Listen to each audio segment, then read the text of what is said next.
네, 안녕하십니까. 깡세클럽 강정윤입니다. 전일 국내 증시 간단하게 생각을 해보자면 우선은 환율 자체가 하락세가 좀 크게 나타났다. 그리고 외국인들이 현물과 선물 양시장에서 매수를 키웠다. 이렇게 됩니다.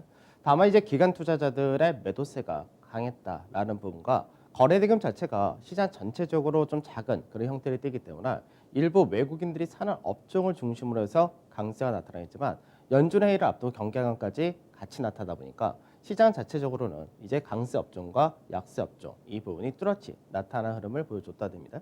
그래서 시장 자체는 소폭의 약세로 마감이 되는 모습이었지만 상당히 견조한 조정이다 이렇게도 볼 수 있는 케이스입니다. 우선 연준회의도 끝났다가 되기 때문에 이제 불확실성은 당분간 미 대선의 결과가 나오기 전까지는 없다 이렇게도 볼 수 있을 것 같은데 하나씩 보면서 설명해 드리도록 하겠습니다. 자, 먼저 이제 전일 국내 증시를 보게 되면 국내 증시가 2,435포인트, 그러니까 장중에 2,450이라는 자리대가 저항으로 인식이 되었다 됩니다. 그래서 2,450이라는 직전의 고가 라인대, 이 라인대를 넘어가기 위해서는 거래대금의 증가가 확연하게 나타난 모습이 필요하다라고 말씀드렸는데 그 부분이 부족했다. 그래서 결국은 그 라인대를 저항으로 인식했다 정도 보시면 될 것 같고 외국인들이 1,678억 매수를 했습니다. 그래서 외국인 같은 경우는 매수세가 최근 들어서 계속해서 좀 이어지는 그런 모습을 보여준다고 됩니다. 다만 외국인들이 사는 쪽이 너무나 명확하게 잡혀져 있기 때문에 외국인 사는 업종은 강세를 보이는 반면에 그 외적인 쪽에서는 상대적으로 약한 흐름이 이어진다고 됩니다. 기관에서는 3,200억 정도 매도를 했고 프로그램이 1,200억 정도 출회가 되었다 됩니다. 그다음 선물 시장도 마찬가지로 소폭의 하락으로 마감이 되었는데 외인들 같은 경우는 선물에서도 역시 매수세가 이어지는 모습을 보여준다 되죠. 그래서 만기일 이후로 외국인들 선물 쪽에서의 누적 순 매수는 7,500개까지 확대가 된 그런 모습이 되어 있고 베이시스는 마이너스 0.28 약화가 되어 있긴 하지만 어저께 장중에 이 베이시스가 약화된 부분까지도 프로그램이 나갔기 때문에 베이시스가 소폭 개선되는 흐름이 나타난다면 프로그램이 바로 들어올 수 있는 그런 구조다라고 보시면 되겠습니다. 자, 그다음 코스닥 같은 경우는 장중에 고점 대비해서 상당히 큰 폭의 급락이 떨어지기도 하는 모습을 보여주긴 했었는데 결과적으로 이제 저가 매수가 유입되면서 결국 0.35% 거래소와 비슷하게 마감이 되었습니다. 거래대금이 이제 15조 7,800억이니까 이제 코스닥 같은 경우는 여전히 거래대금이 14조에서 15조대가 유지가 된다 이렇게도 볼 수 있고 이제 어제 같은 경우 장중에 고가 900포인트를 넘어갔다가 잠깐 하락이 떨어진 모습을 볼 때 시장에서 어느 정도 경계감이 들어간다라고도 볼 수 있을 것 같습니다. 수급적인 부분에서는 외국인과 기관, 동반 매도 비슷했다 정도 체크하시면 되겠죠. 자, 수급을 바로 좀 체크를 해보도록 하죠. 우선은 앞전도 말씀드렸듯이 시장에서 프로그램 매도가 추가로 나올 수가 없는 구조다라고 말씀드렸습니다. 금융투자 쪽을 보게 되면 작년 11월 달 만기일 그때부터 어제까지의 전체적인 프로그램을 볼 때 6조 7,500억까지가 앞전에 최대치였고요. 8월 달에도 마찬가지였습니다. 그리고 나서 바로 프로그램 매수가 들어왔었고 어제와 그제 프로그램 매도가 다시 나갔다 하더라도 결국은 이 수준에서 마무리가 된다 됩니다. 그래서 추가적으로 프로그램 매도는 제한된다라고 말씀드렸는데 이 부분이 나중에는 연말로 가면 갈수록 결국 들어올 수밖에 없는 그런 부분이기 때문에 나중에 기관에서의 프로그램 매수가 들어올 가능성이 여전히 높다라고 보셔야 될 겁니다. 그 다음에 연기금인데 연기금 같은 경우가 시장에서 이제 작년부터 올해 시장이 6월 달까지인데 6월 달까지 계속해서 지수를 받쳐주고 시장에서 중심을 잡아줬었습니다. 근데 연기금이 이제 6월 달 이후에 계속해서 이제 매수를 축소하는 그런 흐름을 보여줬었는데 그 당시가 6조 3천억까지 매수를 했었다가 지금 현재는 2조가 좀 안 되는 수준을 보여준다가 됩니다. 그래서 약 4조 3천억 정도 매도를 했다가 되고 추가적으로 연기금에서 던질 수 있는 물량은 2조 가까이가 된다 이렇게도 볼 수 있겠지만 마찬가지로 연말에 가게 되게 되면 결국 배당 투자가 들어온다 이렇게 되기 때문에 최근 들어서의 연기금에서의 매매 흐름을 볼 때는 전체적으로 매도이긴 하지만 매도 규모가 작고 역시 업종별 종목별로 나눠진다라고 보셔야 되겠죠. 그 다음에 선물인데 선물에서는 만기가 지나고 나서 지금 현재 딱 4거래일인데 4거래일 동안에 외국인들이 7,500개 정도 선물에서 매수를 늘린다 됩니다. 그렇기 때문에 결국 투신권에서가 어제 동시효과의 대규모의 선물 매도를 했다가 되는데 그러다 보니까 이제 전체적으로 생각해야 될 부분은 만기일 전에가 외국인들의 누적 순매수가 약 47,000개였었는데 롤오버가 약 3만 개 이상이다 이렇게 추정을 하고 있기 때문에 외국인들의 선물 쪽에서의 누적 순매수가 거의 4만 개 가까이 되지 않을까 이렇게 전망이 됩니다. 그러면 여기서 생각해야 될 부분은 뭐냐면 환율이 하락을 한다. 그러면 외국인이 갖고 있는 선물 쪽에서의 포지션은 상승에 따른 수익과 한차 이익에 대한 수익이 같이 나타나는 구조이기 때문에 외국인 같은 경우가 시장에서 강하게 움직이기가 더 수월한 그런 구조는 동일하다가 됩니다. 자, 종합주가 지수 먼저 보도록 하죠. 밑에가 거래량이 아니라 거래 대금으로 설정해놨는데 앞전에 6월달 다시 한번 보도록 하죠. 6월달을 보게 되면 시장에서 거래 대금이 이 당시에 15조에서 17조라는 대규모의 거래량이 형성되면서 지수가 가열이 한번 나타났었다가 되죠. 그러고 나서 하락을 하고 조정을 거치고 윗자리 직전의 고가 라인대를 넘어가는 과정에서 거래 대금의 증가가 나타나지 못했습니다. 그러다 보니까 상단 자리를 넘어가는 시도를 왔다 갔다 하다가 나중에 돌파 지지를 밟고 상승이 나올 때 이때 다시금 거래 대금의 증가와 더불어서 지수가 강하게 올라갔었던 그런 케이스가 되겠죠. 그럼 이번 같은 경우 어떻게 되냐? 마찬가지로 시장에서 고가를 만날 때 거래 대금 자체가 16조에서 17조 이렇게 크게 형성이 되었었는데 최근 들어서 고가 라인 때 왔습니다. 근데 문제는 뭐냐? 거래 대금이 12조 미만에서 4일 연속 움직인다 됩니다. 그럼 이걸 왜 그렇게 되냐면 시장에서 개인 투자자분들이 시장이 거의 다 온 거 아니냐 여기에 따른 경계감도 있고요. 그리고 시장에서 신용 자체가 더 쓰기가 어려운 그런 구조도 돼 있고 그리고 시장 자체가 어느 정도는 추가적으로 더 강세를 띄기 위한 모멘텀이 부족하다 이렇게도 볼 수 있습니다. 그래서 시장에서 전고점을 넘어가고 오히려 신고가가 나타나면 그 이후에 개인들이 강하게 거래량의 증가세가 나타난다 이런 부분을 생각한다면 결국 시장에서 윗자리를 강하게 돌파를 하면서 거래량이 실리거나 아니면 시장에서 숨고르기 과정 거친 다음에 상단을 넘어가는 과정이 나타나거나 이렇게 될 가능성이 높다라고 보시면 될 것 같습니다. 그래서 실질적으로 시장에서 거래 대금이 작다는 부분이 그렇게 꼭 나쁘지만은 않은 것이 왜 그러냐면 시장 자체가 과열이 나타난다 이 부분은 현재는 없는데 경계감이 있는 상태에서 이 수급을 외국인들이 중심을 잡아준다 이렇게 된다면은 시장 자체가 위에서의 매물을 소화하는 과정 좀 거치고 그리고 나서 상승을 키울 수 있다. 이렇게도 볼 수 있습니다. 그래서 지수 자체가 이번에 우선은 이제 1차적으로는 이번 주 2480포인트 전후라는 전망은 동일한데 나중에 이 라인대 넘어간다면 그때는 추세 상단 자리 이 라인대까지가 다시금 열릴 수가 있기 때문에 윗자리 폭이 생각보다 굉장히 크다라는 부분을 생각 좀 하셔야 될 겁니다. 자, 옵션도 잠깐 보도록 하죠.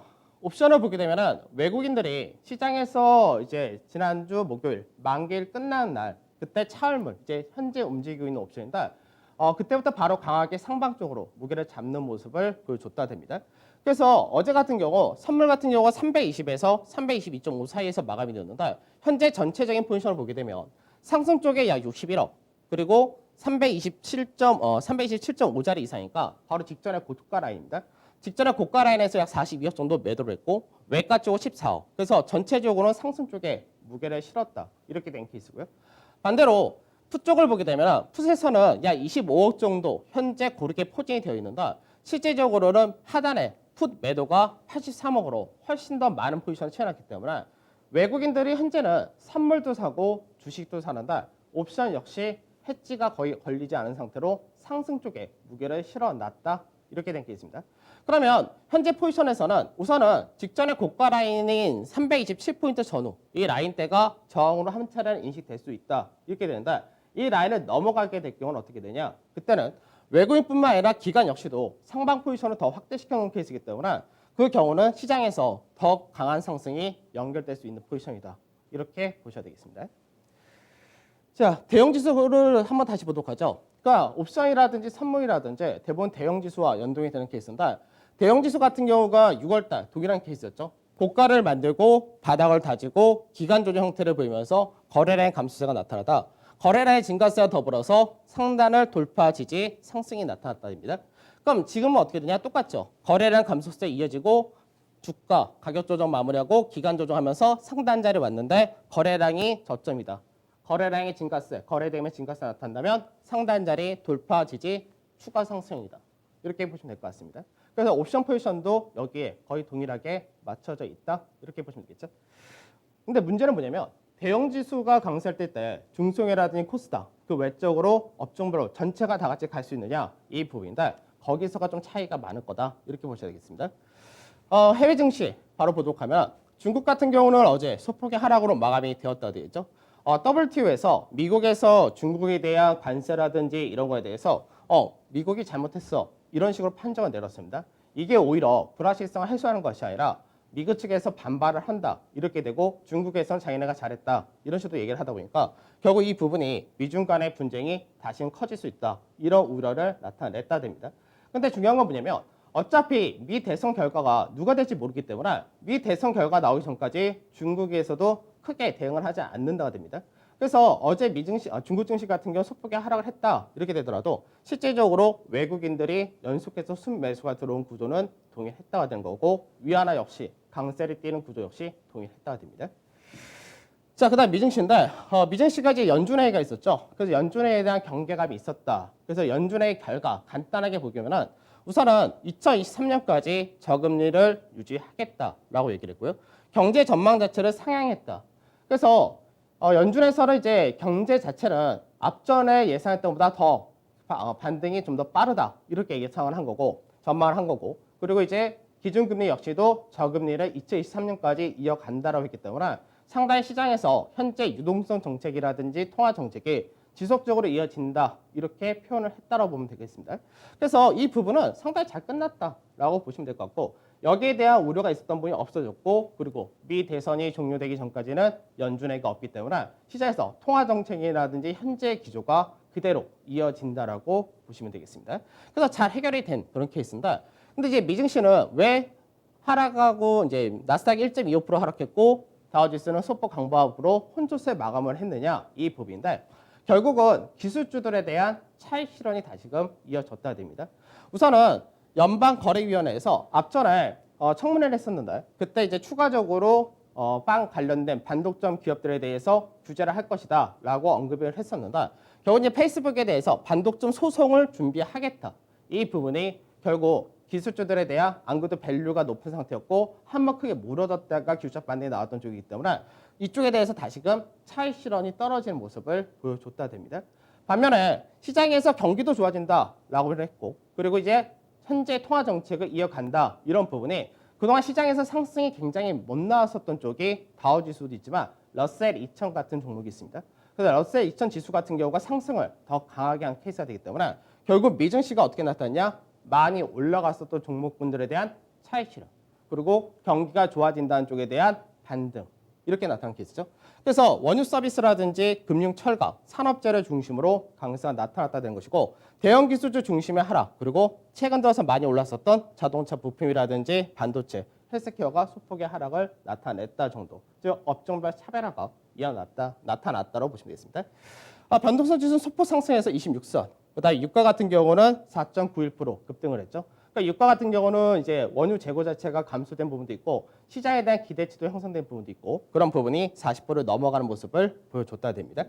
MSCI 코어인덱스는 소폭 강보합인데 장중 고가 라인 8월달 고가를 살짝 돌파 흐름도 나타났었다 됩니다.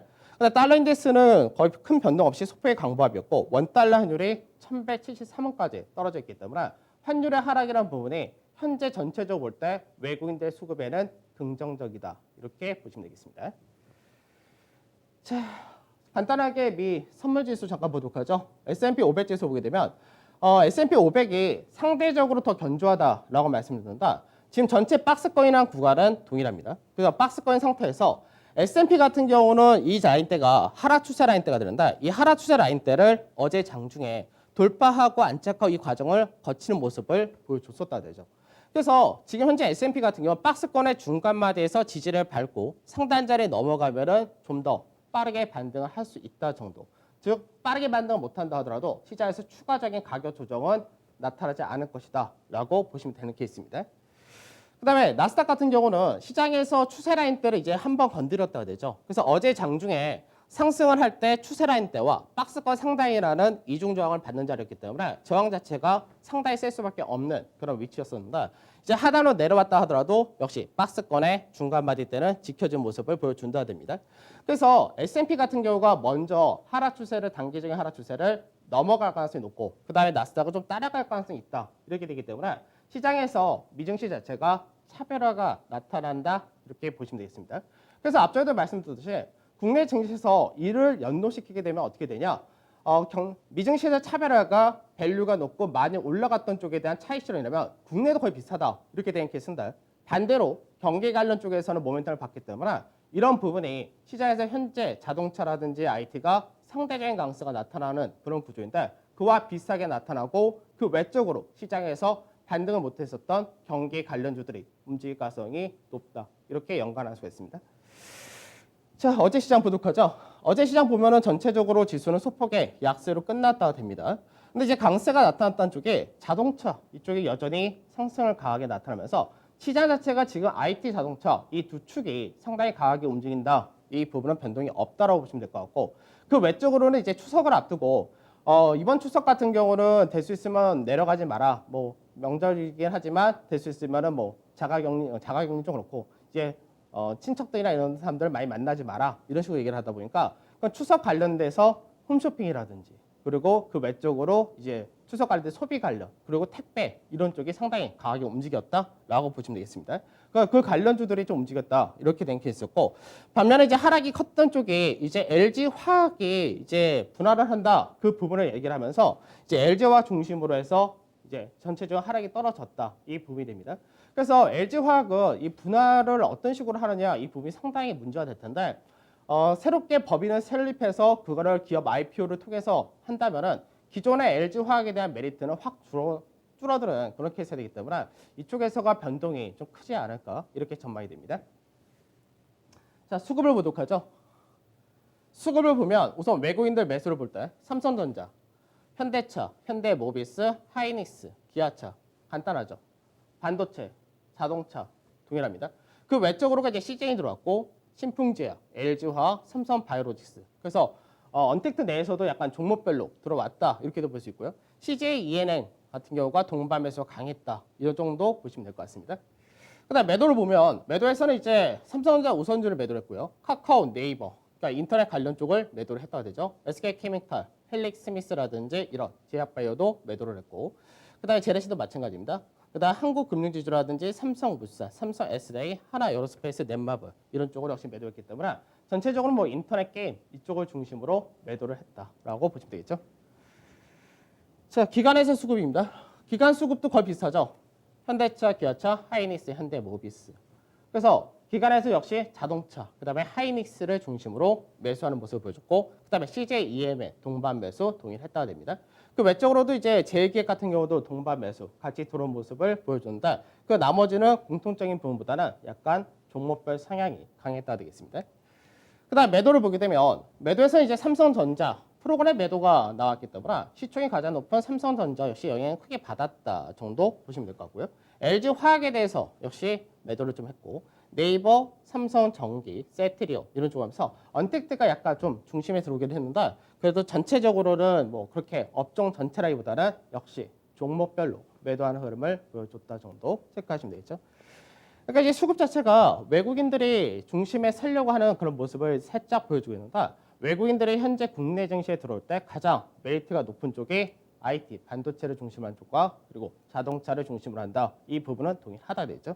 그래서 앞전에 말씀드렸듯이 경기 관련해서 지금 현재 시총 최상위에서 언택트를 딱 빼버리면은 남는 것이 반도체와 자동차밖에 없습니다. 시총 최상위가. 그러다 보니까 그쪽이 시장에서 업황 개선에 대한 기대감이라든지 밸류가 상대적으로 싸다 이런 부분이 있기 때문에 그쪽의 중심으로 시장을 받춘다 이렇게 되어 있겠습니다. 그래서 언택트 쪽에서 시총 비중을 앞서도 말씀드렸듯이 언택트 빅7이 시총을 다 합쳐봐야 19%가 안 되는데 삼성전자 하나가 그 이상을 나타내기 때문에 삼성전자만 빠지지 않는다면 지수 자체가 크게 빠질 가능성이 낮다는 부분 역시 동일하다가 되겠죠. 자, 그다음 코스닥 잠깐 보도록 하죠. 코스닥이 동조화되느냐 아니면 반대로 디커플링 가느냐 이 기로에 와 있다라고 봅니다. 우선은 코스닥 같은 경우도 어제 장중에는 905포인트까지 올라가는 흐름을 보여주고 그리고 나서 장중에 갑자기 급락이 한번 나타나기도 했었는데 어차피 개인들 중심의 시장이기 때문에 개인들의 매수세가 꾸준히 이어지고 개인들이 시장에서 여전히 긍정적으로 달려들면은 계속해서 강세 띄고 거래소의 강세와 더불어서 같이 갈 수도 있습니다. 근데 개인들이 어느 정도 계속해서 사거나 하기가 좀 어려워졌다 이렇게 볼 수 있는데 옆에 신용은 잠깐 보도록 하죠. 앞전에 시장에서 이제 지수가 한번 이제 빠질 때였죠. 지수가 이제 8월 중순에 고가 만들고 한번 조정을 받을 때였는데 이때 시중 자체가 8조 미만으로 떨어졌었습니다. 그래서 8조 미만 떨어지면서 잔고 비중이 2.51%까지 낮춰졌었던 그런 케이스였는데 최근 들어서 보게 되면은 잔고 비중이 2.51에서 2.53 이 라인대를 거의 동일하게 간다가 됩니다. 이게 왜 그렇게 되냐면 이 잔고 비중은 현재 시가총액을 신용으로 나눈 그런 비중이 되는데 지금 현재 코스닥 지수가 계속해서 올라가면은 신용이 그대로면은 잔고 비중이 떨어져야 됩니다. 근데 잔고 비중이 동일하게 유지가 된다는 게 뭐냐면 지수가 올라가면 올라갈 만큼 신용을 계속해서 늘렸다가 됩니다. 그래서 현재는 신용이 8조 7천억이 되는데 문제는 이제 생각해야 될 부분이 추석이 다가온다는 거죠. 추석이 다가오게 되면은 앞전에 우리가 8월 15일 날 연휴가 있었을 때 그때 시장에서 코로나가 재확산된다 이 전이었습니다. 이때 왜 시장에서 갑자기 코스닥에서 하락이 더 컸었냐? 연휴를 앞두고 개인들의 매도세가 나타났다는 부분이 있었는데 마찬가지로 추석 때가 이게 있고 그 다음에 10월 달에 들어오게 되면은 빅히트 엔터가 또 공모를 하기 때문에 여기에 따른 자금이 또 빠질 수도 있고요. 그 밸류 자체가 지금 현재 미증시가 밸류가 굉장히 비싸다라고 얘기를 하는데 거의 비슷합니다. 그 다음에 또 하나가 신용 규제가 들어간다. 그래서 거래 증권사에서 이제 신용을 더 이상 쓰지 못하게 한다라는 부분도 있고요. 그리고 나중에 연말로 가면 갈수록 양도세 문제가 불거질 수밖에 없습니다. 그래서 시장에서 동조화돼서 같이 갈 수도 있지만 반대로 디커플링으로 전개될 가능성도 배제할 수 없다. 왜 그러냐면 시장에서 거래소에서는 지금 현재 거래소 시장을 끌고 가고 버팀목을 하는 것은 외국인들이 선물과 현물에서 중심을 잡아준 케이스고 이쪽은 그 흐름이 없기 때문에 개인들 중심의 시장이기 때문에 그렇습니다. 그래서 시장 자체의 성향이 약간 바뀌는 과정 이 부분을 생각하셔야 될 것 같습니다. 자, 투자 연락 보도록 하죠. 중국 같은 경우가 이제 뭐 비슷합니다. 이쪽은 뭐 크게 변동이 없고. 그다음에 미국 같은 경우는 연준회의가 끝났죠. 시장 기대에 부합했다라고 보시면 될 것 같습니다. 그다음에 경기 관련은 강세 띈 반면에 빅테크 중심의 하락, 업종별 차별화 이 부분은 국내에서도 비슷하다가 될 것이고요. 이제 금요일 날 미국의 35,000 만기 하나 정도가 변동성을 줄 수 있는 부분인데 거의 끝나지 않았나 싶습니다. 그래서 변동성은 만기 이후에 완화될 가능성이 높다 정도 체크하시면 되겠죠.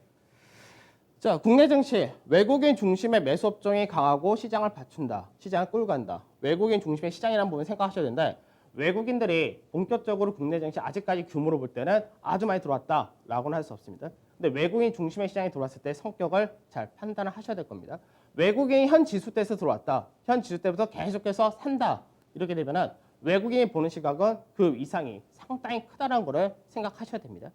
그래서 외국인들의 현선물 매수 동일하고 전차 중심의 경기 관련 사는 것 동일하고 신흥국 통화 원달러 환율도 계속해서 하락한다. 외국인이 살 수 있는 여건이 더 좋아진다라고 보시면 되겠죠. 그래서 9월에서 10월 사이는 경기 관련 중심, 실적 개선주, 가치주, 비중 어때? 뭐 중대형 중심으로 가자 차이 없고요. 업종별, 지수별 차별화가 나타날 수 있다. 이 부분 아까 설명해 드렸습니다. 그러니까 지수 밴드 동일하고 코스닥의 밴드가 넓은 거는 동조화될 수도 있지만 디커플링으로 전개될 가능성도 배제할 수 없다. 동일하겠죠. 그래서 반도체 중심의 IT, 자동차, 그리고 지배구조 관련 보고 조선 건설 등 경기 관련된 산업재 전반적으로 보시면 될 것 같습니다. 자, 벌써 목요일입니다. 시장이 아까도 요 근래 이번 주 계속 말씀드렸듯이 시장 자체가 어렵지는 않습니다. 다만 업종별 종목별 차별화와 시장에 바뀌는 성향을 잘 판단을 하셔야 될 것 같습니다. 저는 내일 차별하도록 하겠습니다. 감사합니다.